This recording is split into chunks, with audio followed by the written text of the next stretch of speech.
Charles Perrault est né à Paris le 12 janvier 1628 et est mort dans la même ville le 16 mai 1703. Issu d'une famille bourgeoise aisée, il fit des études brillantes au collège de Beauvais, où il se distingua par son goût pour la littérature et les langues anciennes.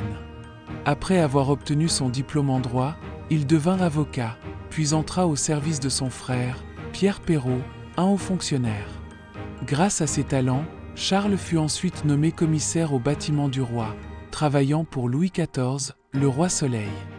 Il participa à la construction de plusieurs monuments importants, comme le Louvre et Versailles. Mais Perrault est surtout connu comme écrivain et conteur. Il publia en 1697 son œuvre la plus célèbre, Histoire ou Contes du temps passé, avec des moralités, sous-titré Contes de ma mère Loi. Ce recueil contient des contes aujourd'hui universellement connus.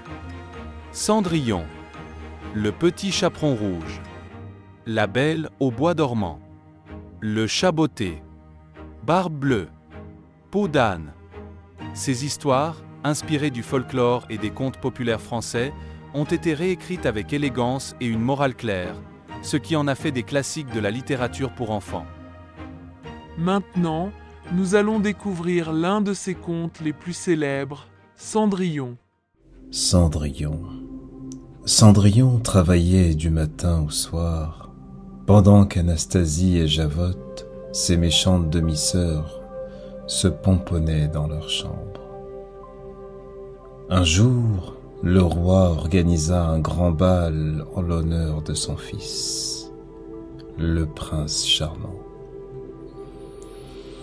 Anastasie et Javotte, comme toutes les jeunes filles du royaume, y furent invitées.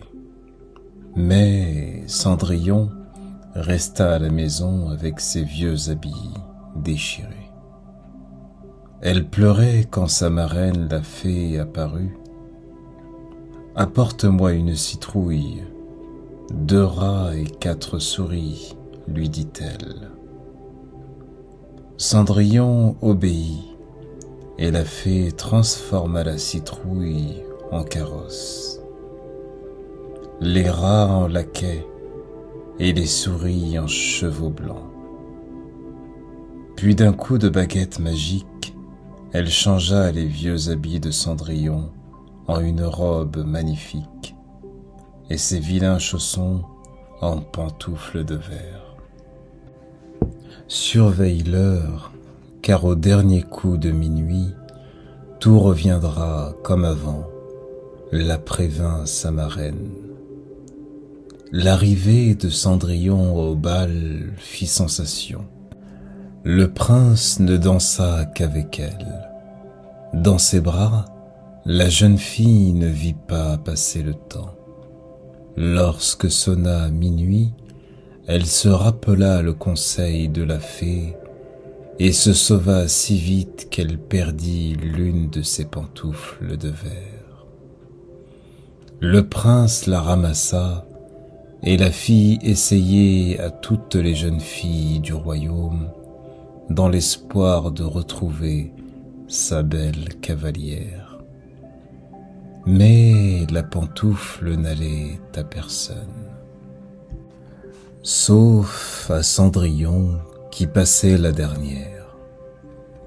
Malgré ses habits déchirés, le prince la reconnut et la demanda en mariage.